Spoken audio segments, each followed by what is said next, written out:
First time ನಾನು ಮಾಡ್ತಿರೋ ಅಂಥ ನುಗ್ಗೆ ಸೊಪ್ಪಿನ ಚಟ್ನಿ ಅಂತೂ ತುಂಬ ಚೆನ್ನಾಗಿ ಬಂತು.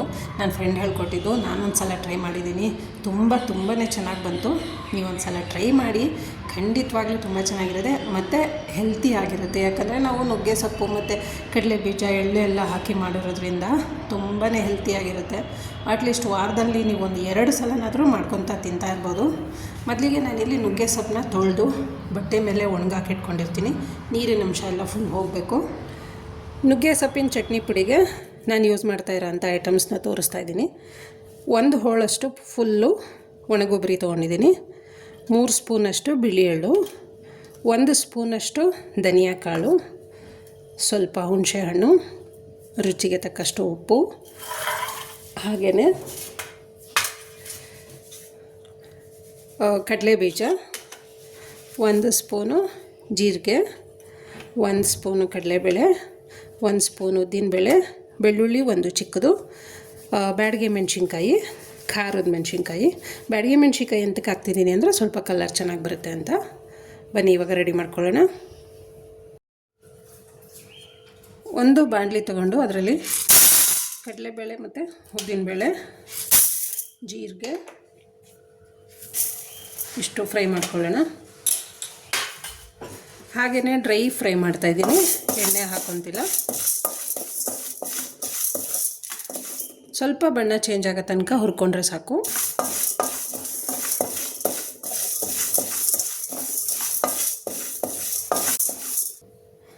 ಹುರಿದಿದ್ದಾಗಿದೆ.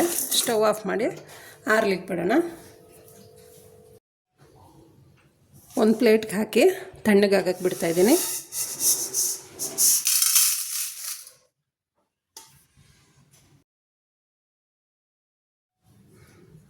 ಮತ್ತು ಅದೇ ಬಾಣಲಿಗೆ ಕಡಲೆ ಬೀಜ ಹಾಕ್ಕೊಳ್ತಾ ಇದ್ದೀನಿ. ಕಡಲೆ ಬೀಜನೂ ಅಷ್ಟೇ ಬಣ್ಣ ಸ್ವಲ್ಪ ಚೇಂಜ್ ಆಗೋ ತನಕ ಹುರ್ಕೊಂಡ್ರೆ ಸಾಕು.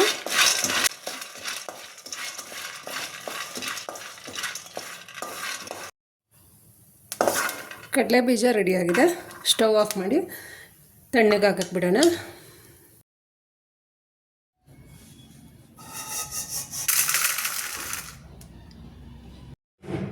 ಮತ್ತು ಅದೇ ಬಾಣಲಿಗೆ ಬಿಳಿ ಎಳ್ಳು ಹಾಕ್ಕೊಳ್ತಾ ಇದ್ದೀನಿ.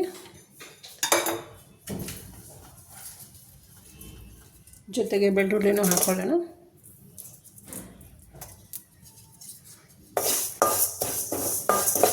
ಬಿಸಿ ಆಗೋದಕ್ಕೆ ಅಷ್ಟೇನು ಟೈಮ್ ತೊಗೊಳ್ಳೋಣ, ಬೇಗನೆ ಬಿಸಿ ಆಗಿಬಿಡುತ್ತೆ. ಎಳ್ಳು ಸ್ವಲ್ಪ ಚಿಟಪಟ ಅಂತ ಸೌಂಡ್ ಬರುತ್ತಲ್ವ, ಅಲ್ಲಿ ತನಕ ಹುರ್ಕೊಂಡ್ರೆ ಸಾಕು. ಎಳ್ಳು ಮತ್ತು ನುಗ್ಗೆ ಸೊಪ್ಪು, ಕಡಲೆ ಬೀಜ ತುಂಬಾ ಹೆಲ್ದಿ ಆಗಿರೋದ್ರಿಂದ ಈ ಥರ ಚಟ್ನಿ ಮಾಡ್ಕೊತೀನಿ. ತುಂಬ ಚೆನ್ನಾಗಿರುತ್ತೆ. ಜೊತೆಗೆ ಹೆಲ್ತ್ಗೂ ತುಂಬ ಒಳ್ಳೆಯದು. ರೊಟ್ಟಿಗೆ, ಬಿಸಿ ಅನ್ನಕ್ಕೆ, ಚಪಾತಿಗೆ ತುಂಬಾ ಚೆನ್ನಾಗಿರುತ್ತೆ. ಹಾಗೆ ಬೇಗ ಕೂಡ ಆಗಿಬಿಡುತ್ತೆ. ಎಳ್ಳೂ ಅಷ್ಟೇ ಫ್ರೈ ಆಗಿ ರೆಡಿ ಆಯಿತು. ಸ್ಟವ್ ಆಫ್ ಮಾಡಿ ತಣ್ಣಗಾಗಕ್ಕೆ ಬಿಡೋಣ.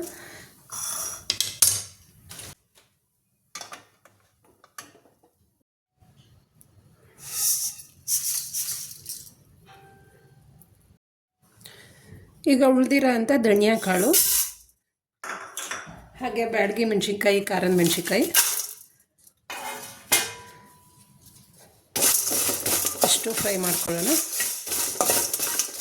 ನೀವಿದು ಮೆಣಸಿನ್ಕಾಯಿ ಹುರಿಯುವಾಗ ಸ್ವಲ್ಪನೇ ಎಣ್ಣೆ ಹಾಕ್ಕೊಂಡ್ರೆ ಸಾಕು.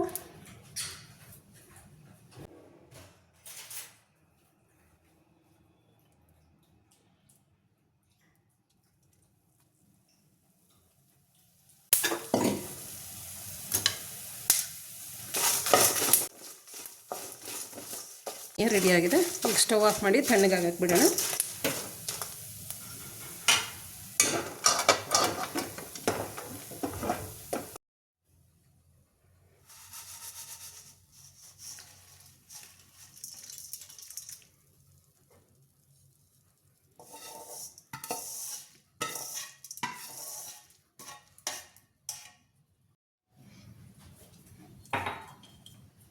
ಈಗ ಇನ್ನೇನಿದೆ, ಕೊಬ್ಬರಿ ಒಂದಿದೆ, ಕೊಬ್ಬರಿ ಸ್ವಲ್ಪ ಬಿಸಿ ಮಾಡ್ಕೊಳ್ಳೋಣ.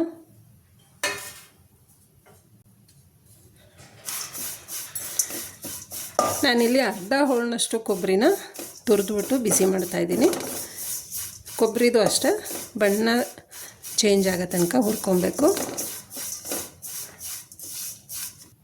ಕೊಬ್ಬರಿನ ಹುರಿದು ರೆಡಿಯಾಗಿದೆ. ಸ್ಟವ್ ಆಫ್ ಮಾಡಿ ಇದನ್ನು ತಣ್ಣಗಾಗಕ್ಕೆ ಬಿಡೋಣ.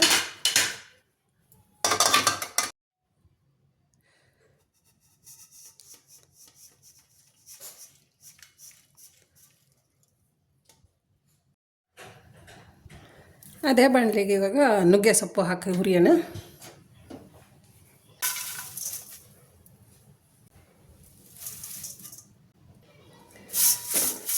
ನುಗ್ಗೆ ಸೊಪ್ಪು ಅಷ್ಟೇ ಚೆನ್ನಾಗಿ ಹುರ್ಕೊಬೇಕಾಗುತ್ತೆ. ನಾನು ನುಗ್ಗೆ ಸೊಪ್ಪಿಗೆ ಎಣ್ಣೆ ಹಾಕ್ಕೊಡ್ತಾ ಇಲ್ಲ, ಹಾಗೆಯೇ ಡ್ರೈ ಹುರ್ಕೊತಾ ಇದ್ದೀನಿ. ನುಗ್ಗೆ ಸೊಪ್ಪು ಫುಲ್ಲು ಫ್ರೈ ಆಗೋ ತನಕ ಹುರ್ಕೊಬೇಕು, ಇಲ್ಲಾಂದರೆ ಮುದ್ದೆ ಥರ ಆಗುತ್ತೆ. ಅದ್ರ ಜೊತೆಗೆ ನೀವು ನೀರಲ್ಲಿ ತೊಳೆದ್ಮೇಲೆ ನೀರು ಬಟ್ಟೆನಲ್ಲಿ ಚೆನ್ನಾಗಿ ಹೀರ್ಕೊಬೇಕು. ನೀರು ಸ್ವಲ್ಪನೂ ನೀರು ಇರಬಾರ್ದು.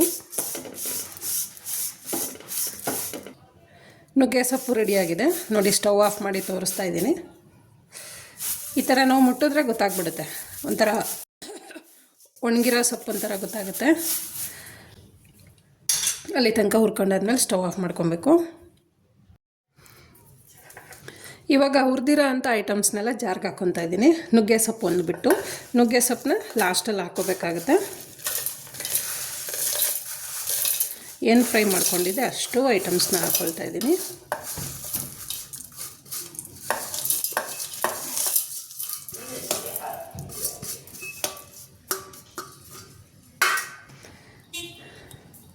ರುಚಿಗೆ ತಕ್ಕಷ್ಟು ಉಪ್ಪು ಹಾಕ್ಕೊಳ್ಳೋಣ. ಹುಣಸೆಹಣ್ಣು ಹಾಕ್ಕೊಳ್ತಾ ಇದ್ದೀನಿ. ಸ್ವಲ್ಪ ಹಿಂಗೆ ಹಾಕ್ಕೊಳ್ತಾ ಇದ್ದೀನಿ.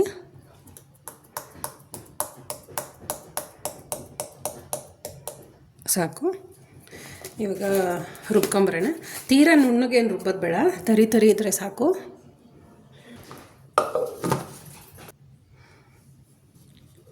ರುಬ್ಬಿದ್ದಾಗಿದೆ, ತೀರಾ ನುಣ್ಣಗೆ ಬೇಡ. ಈ ಟೈಮಲ್ಲಿ ಇವಾಗ ನುಗ್ಗೆ ಸೊಪ್ಪು ಹಾಕ್ಕೊಳ್ಳೋಣ.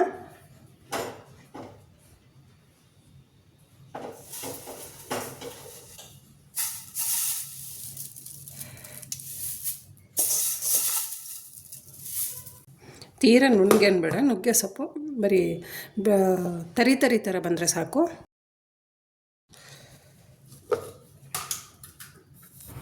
ನೋಡಿ ಓಪನ್ ಮಾಡಿ ತೋರಿಸ್ತಾ ಇದ್ದೀನಿ. ಈ ಥರ ತರಿ ಬಂದರೆ ಸಾಕು, ತುಂಬ ಚೆನ್ನಾಗಿ ಬರುತ್ತೆ. ಈ ಥರ ನುಗ್ಗೆ ಸೊಪ್ಪಿನ ಚಟ್ನಿ ಪುಡಿನ ರೊಟ್ಟಿಗೆ, ಚಪಾತಿಗೆ, ಹಾಗೆ ಬಿಸಿ ಅನ್ನಕ್ಕೆ ತುಪ್ಪದ ಜೊತೆ ಬೆಣ್ಣೆ ಜೊತೆ ಹಾಕ್ಕೊಂಡ್ರಂತೂ ತುಂಬ ಚೆನ್ನಾಗಿ ಬರುತ್ತೆ. ನೀವೊಂದು ಸಲ ಟ್ರೈ ಮಾಡಿ. ರೆಸಿಪಿ ಹೇಗೆ ಬಂತು ಅಂತ ಕಾಮೆಂಟ್ಸ್ ಹಾಕೋದು ಮಾತ್ರ ಮರಿಬೇಡಿ ಪ್ಲೀಸ್. ಈ ವಿಡಿಯೋ ನಿಮ್ಗೆ ಇಷ್ಟ ಆಗಿದರೆ ಲೈಕ್ ಮಾಡಿ, ಶೇರ್ ಮಾಡಿ, ಸಬ್ಸ್ಕ್ರೈಬ್ ಮಾಡಿ. ಹಾಗೆ ನಿಮ್ಮ ಫ್ಯಾಮಿಲಿ ಮೆಂಬರ್ಸ್ಗೆ ಈ ವಿಡಿಯೋನ ತಪ್ಪದೇ ಶೇರ್ ಮಾಡಿ. ಮತ್ತೆ ಮುಂದಿನ ವಿಡಿಯೋದಲ್ಲಿ ಸಿಕ್ಕೋಣ. Thank you.